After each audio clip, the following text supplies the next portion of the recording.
हिंदी दर्शन में आपका स्वागत है। हम आरपीएससी द्वारा आयोजित होने वाली ग्रेड सेकंड की जो परीक्षा है उसकी रिवीजन कक्षाओं को कर रहे हैं और आज हमारी यह तीसरी कक्षा होगी। इससे पूर्व हम शब्द शक्ति, काव्य गुण और काव्य रीति की बात कर चुके हैं। आज की कक्षा में हम तीसरी कक्षा में काव्य दोष की बात करेंगे। काव्य दोष किसे कहते हैं? काव्य में जब हम किसी प्रकार की कोई कमी या कोई दोष को पाते हैं तो उसे हम काव्य दोष कहते हैं। काव्य की परिभाषा जब मम्मट देते हैं तो काव्य की परिभाषा देते हुए मम्मट कहते हैं काव्य प्रकाश रचना में कि तद दोषो शब्दार्थो, ये जो लाइन है, ये जो मम्मट की ये परिभाषा है, ये बार बार परीक्षा में पूछी भी जाती है कि इसमें तद दोषों को क्या अर्थ है, शब्दार्थों का क्या अर्थ है। तो मम्मट क्या कहते हैं? तद दोषो शब्दार्थो सगुणावलंकृपी पुनः क्वापि, अर्थात दोष रहित, सगुण और कहीं कहीं अलंकार युक्त रचना काव्य कहलाती है। तो ये काव्य की परिभाषा है। इससे हमें क्या पता चल रहा है कि दोष रहित रचना होनी चाहिए। अगर वह किसी न किसी प्रकार से दोष से मंडित है रचना तो उसे हम काव्य नहीं कह सकते हैं। अगर हम काव्य में दोष की बात करते हैं तो कितनी श्रेणियों में काव्य दोष को विभक्त कर सकते हैं? हम 3 श्रेणियों में काव्य दोष को विभक्त कर सकते हैं। पहला शब्द दोष, दूसरा वाक्य दोष और तीसरा अर्थ दोष। तो 3 श्रेणियों में हम काव्य दोष को विभक्त कर सकते हैं। शब्द दोष किसे कहेंगे? व्याकरण के नियमों के विरुद्ध किसी शब्द या पद के प्रयोग को हम शब्द दोष कहते हैं। इसे पद दोष भी कहते हैं।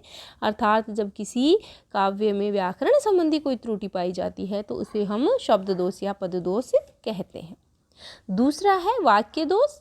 जब वाक्य की रचना में पाए जाने वाला दोष वाक्य दोष कहलाता है और किसी काव्य में क्रमभंग संबंधी कोई त्रुटि होती है तो वहाँ वाक्य दोष या रस दोष कहते हैं। वाक्य दोष को रस दोष भी कहते हैं। अर्थ दोष की जब हम बात करते हैं तीसरी श्रेणी की तो क्या कहेंगे कि जब काव्य रचना में अर्थ से संबंधित कोई हमें दोष या अर्थ दोष देखने को मिलता है तो उस वाक्य में एक ही अर्थ को प्रकट करने वाले अनावश्यक शब्दों का प्रयोग कर दिया जाता है, वहाँ हमें अर्थ दोष देखने को मिलता है।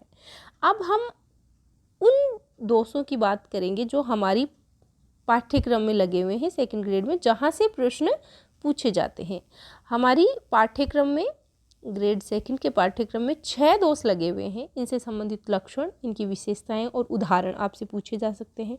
उदाहरण देकर के आपसे पूछा जा सकता है कि इसमें कौन सा दोष निहित है या जो दोष हैं इनके अंतर को लेकर के भी आपसे प्रश्न पूछा जा सकता है, क्योंकि कुछ दोष ऐसे लगे हुए हैं हमारे पाठ्यक्रम में जिनके लक्षण एक दूसरे से मिलते जुलते हैं और इनकी विशेषताओं से लेकर सत्य असत्य वाले कथन भी आपसे पूछे जा सकते हैं। इन सब को लेकर के हम काव्य दोष की चर्चा करेंगे। तो सबसे पहले हम बात करते हैं श्रुति कटुत्व दोष की। श्रुति अर्थात सुनना और कटुत्व यानी कड़वापन, अर्थात जो शब्द सुनने में हमें अप्रिय लगते हैं। श्रुति कटुत्व दोष कहाँ होता है? जो शब्द सुनने में हमें कड़वे या कठोर लगते हैं वहाँ हम श्रुति कटुत्व दोष को मानते हैं। अब हम बात करते हैं श्रुति कटुत्व दोष की परिभाषा की कि जब उद्वेगजनक परुष वर्ण वाले शब्द या शब्दों का प्रयोग वाक्य में होता है वहाँ हम श्रुति कटुत्व दोष की बात करते हैं। और उद्वेगजनक और परुष वर्ण हम किसे कहते हैं? एक तो मूर्धन्य वर्ण, मूर्धन्य यानी ट वर्ग की बात हम करते हैं, और संयुक्त वर्ण जहाँ आते हैं वहाँ श्रुति कटुत्व दोष की बात करते हैं। पहचान के लिए जब किसी काव्य में मूर्धन्य आ जाते हैं और संयुक्त आ जाते हैं, ये देख करके आप पता लगा सकते हैं कि यहाँ श्रुति कटुत्व दोष है। जैसे उदाहरण के लिए, कब की इक टक डटी रही टटियाँ अंगुरिन टारी। कब की इक टक, तो यहाँ मूर्धन्य वर्ण है, ट वर्ग बार बार आया हुआ है।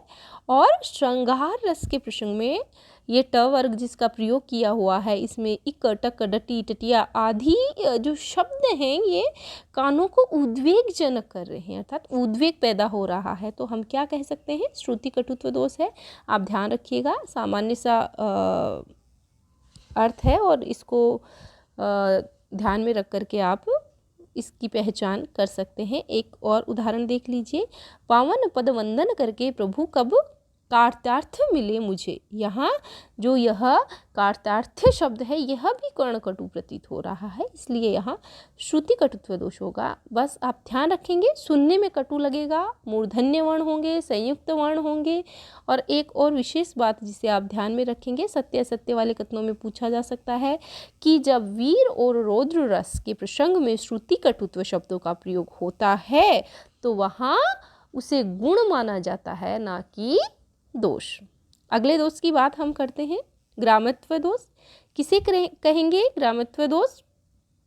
जब काव्य में साहित्यिक शब्दों का ही प्रयोग ना किया जाकर, अर्थात काव्य में वैसे साहित्यिक शब्दों का प्रयोग किया जाता है, लेकिन जब साहित्यिक शब्दों का प्रयोग ना किया जाकर असंस्कृति सूचक या गंवारू शब्द या यूं कहीं ग्रामीण शब्द या बोलचाल के शब्दों का जब प्रयोग किया जाता है तो वहाँ ग्रामत्व दोष माना जाता है। जैसे मचक मचक कर मत चलो, ये जो मचक मचक शब्द है यह ग्रामीण शब्द है। तो जब ग्रामीण बोलचाल की भाषा के शब्द आप देख लेंगे तो आप आसानी से समझ लेंगे कि यहाँ ग्रामत्व दोष है। जिस प्रकार से मूड पे मुकुट धरे सोहत गोपाल, तो यहाँ जो मूड शब्द है, मस्तक शब्द है, उसके अर्थ को प्रकट करने के लिए कौन सा शब्द ले लिया? मूड, जो हम गांव की भाषा में इसका प्रयोग करते हैं। टूटी खाट पर टपक रहा टटिया टूटी, कुछ ऐसे शब्दों का प्रयोग, ग्रामीण शब्दों का, गंवारू शब्दों का प्रयोग जब हम देख लेंगे तो वहाँ ग्रामत्व दोष होगा। इसे आपको समझने में कोई कठिनाई नहीं होनी चाहिए। क्लिष्टत्व दोष की अगर हम बात करते हैं तो क्लिष्टत्व दोष हमें कहाँ देखने को मिलता है? जहाँ हमें आसानी से अर्थ समझ नहीं आ रहा हो और समझने में काफ़ी माथापच्ची करनी पड़ रही हो, अर्थात अर्थ को समझने में हमें जब बहुत माथापच्ची करनी पड़ती है और वह जो अर्थ है वह हमें सहज ही समझ ना आकर अत्यंत कठिनाई के पश्चात समझ में आता है। जैसे उदाहरण के लिए अगर हम देखें तो सारंग ले सारंग उड्यो सारंग पूग्यो आय, उदाहरण है, इसका अर्थ समझेंगे हम। सारंग ले सारंग उड्यो सारंग पूग्यो आय, जे सारंग सारंग कहे मुख को सारंग जाए। अब यहाँ सारंग सारंग सारंग सारंग कई बार सारंग शब्द आया है, 1 2 3 4 5 और 6। यहाँ जो यह सारंग शब्द है, यह जो पहला सारंग है इसका अर्थ है मोर, दूसरा है इसका अर्थ है सर्प, तीसरा जो सारंग आया है इसका अर्थ है बादल, चौथा जो सारंग आया है इसका अर्थ फिर है मोर, सारंग जो पांचवा शब्द आया है इसका अर्थ है वाणी और सारंग जो छठवां शब्द आया है इसका अर्थ है सर्प। तो इसको समझने के लिए, इसके अर्थ को समझने के लिए बड़ी माथापच्ची हमें करनी पड़ रही है। और इसका अर्थ अब हम क्या देखेंगे कि एक मोर अपने मुख में सर्प को लेकर उड़ता है, उसी समय आसमान में बादल उमड़ घुमड़ कर आ जाते हैं। यदि वह मोर उन बादलों को देखकर अपने मुख से पीहू पीहू की वाणी प्रकट करता है तो सर्प छूट करके नीचे गिर जाता है। इस प्रकार से अर्थ समझने के लिए हमें काफ़ी माथापच्ची करनी पड़ती है। ठीक है, एक और उदाहरण देखिए आप। जैसे एक उदाहरण है, हमने कई बार अपनी पाठ्य पुस्तकों में ये उदाहरण देखा भी है। अजा सहेली तासु रिपु ताहा जननी भरतार, ताहा के सुत के मित्र को भजिए बारंबार। अब अजा जो है यहाँ बकरी, अजा का अर्थ होता है बकरी और अजा यानी बकरी की सहेली कौन हो गई? भेड़। भेड़ का शत्रु रिपु, भेड़ का जो शत्रु है वह कौन हो गया? यानी भरभूटिया, जो हम गांव में देखते हैं, मुस्करिया जो कांटा होता है उसकी बात यहाँ कह रहे हैं। और उस भरभूटिये की जननी कौन हो गई, अर्थात वो कहाँ उगता है? तो धरती माता में पृथ्वी। और पृथ्वी का भरतार कौन हो गया? पृथ्वी का पति कौन हुआ? इंद्र देवता। और इंद्र का सूत ताकि सूत के मित्र को, इंद्र के सूत के मित्र यानी अर्जुन को, इंद्र का सूत अर्जुन और अर्जुन का मित्र श्री कृष्ण। इस प्रकार से कवि कहना चाहता है कि हमें भगवान कृष्ण का बार बार भजन करना चाहिए। अजा यानी बकरी, बकरी की सहेली भेड़, भेड़ का शत्रु भरभूटिया, भरभूटे की जननी पृथ्वी, पृथ्वी का भरतार इंद्र, इंद्र का पुत्र अर्जुन और अर्जुन का मित्र श्री कृष्ण, उसकी हमें बार बार भक्ति करनी चाहिए, उसका हमें बार बार भजन करना चाहिए।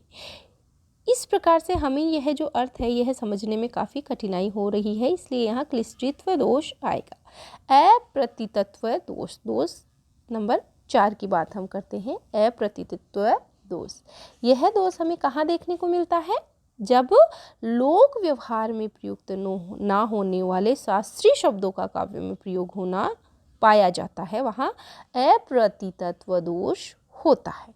यानी शब्दकोश में एक ही शब्द के कई बार अनेक अर्थ भी हमें प्राप्त होते हैं, परंतु उनमें से लोक प्रसिद्ध अर्थ कोई एक ही होता है। परंतु यदि कोई कवि अपने काव्य में उस लोक प्रसिद्ध अर्थ में शब्द का प्रयोग न करके किसी अन्य शास्त्रीय अर्थ में उसका प्रयोग करता है, वहाँ हमें अप्रतीतत्व दोष देखने को मिलता है, यानी शास्त्रीय शब्दों का काव्य में प्रयोग।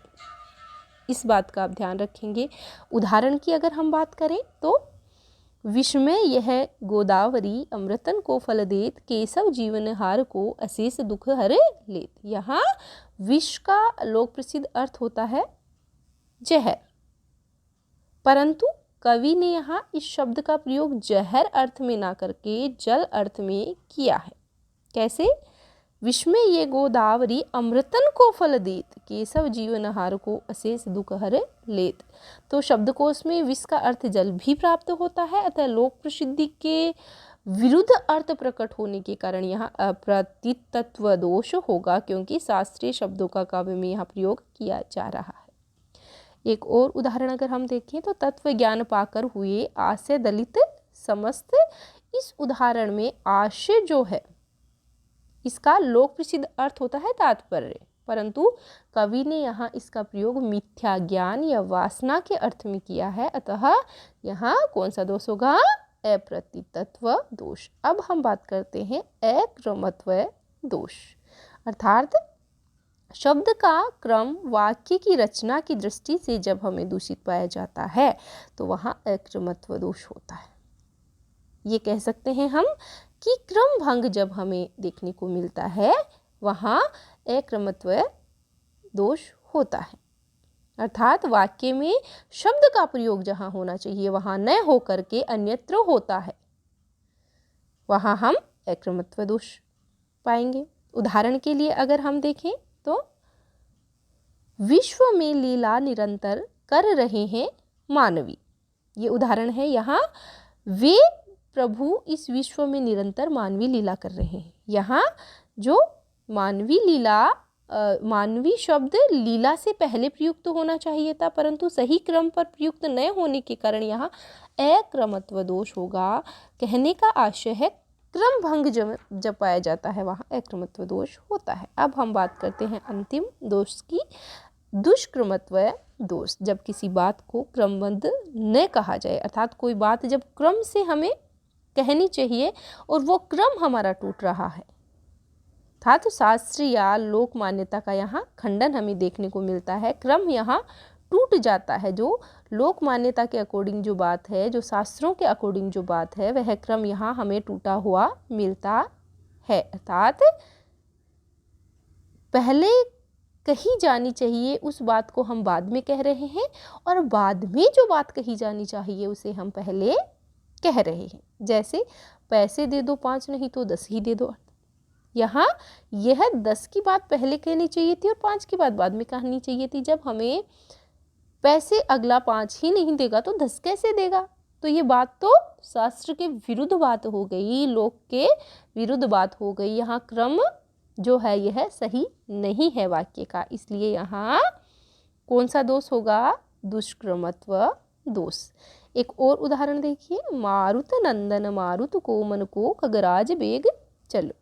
यहाँ कवि क्या कहना चाह रहा है कि सीता खोज के लिए समुद्र पार करते समय हनुमान जी ने हवा के वेग को, मन के वेग को व गरुड़ के वेग को भी लज्जित कर दिया।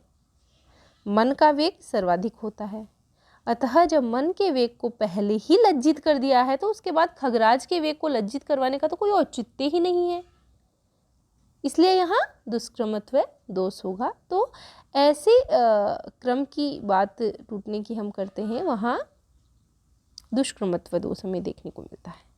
अब अक्रमत्व और दुष्क्रमत्व का अंतर भी आप देख लीजिए, क्योंकि यहाँ से भी प्रश्न आपसे पूछा जा सकता है, क्योंकि दोनों के लक्षण हैं एक दूसरे से थोड़े मिलते जुलते हैं, इसलिए इनका अंतर देख लेना अत्यंत आवश्यक होगा। दोनों में क्रम दूषित होता है।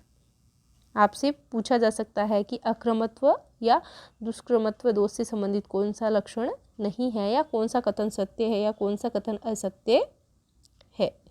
दोनों में क्रम दूषित होता है।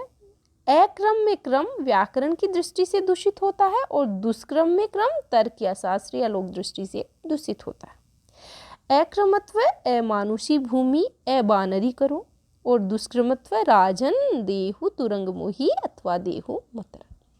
तो दोनों में क्रम तो दूषित होता है, लेकिन एक में व्याकरण की दृष्टि से क्रम दूषित होता है और दूसरे में तर्क और शास्त्र की दृष्टि से क्रम दूषित होता है। अब हमें क्लिष्टित्व और अप्रतित्वत्व जो दोष है इनका अंतर भी देख लेना चाहिए, क्योंकि ये दोनों ही हमारे पाठ्यक्रम में लगे हुए हैं। जिस प्रकार से अक्रमत्व और दुष्क्रमत्व लगे हुए हैं और उनका अंतर हमें जानना जरूरी है, ठीक उसी प्रकार क्लिष्टित्व भी लगा हुआ है हमारे पाठ्यक्रम में और अप्रतित्व भी लगा हुआ है। दोनों में सरलता से समझ में नहीं आता, अर्थात क्लिष्टित्व भी और अप्रतितत्व दोनों ही दोषों में हमें जो उदाहरण है, जो वाक्य है, जो बात है, हमें आसानी से समझ में नहीं आती। लेकिन अप्रतितत्व में शब्द का प्रयोग शास्त्र विशेष से पारिभाषिक अर्थ में होता है, अतः जो उस शास्त्र का ज्ञाता नहीं होता उसके ध्यान में अर्थ नहीं आता।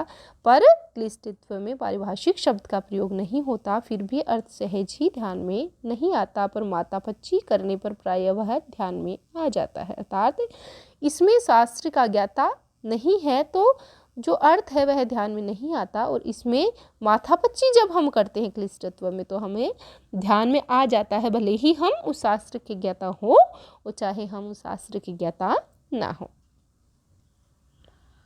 तो आज के लिए इतना ही। अगली कक्षा में हम अगला टॉपिक पढ़ेंगे। धन्यवाद।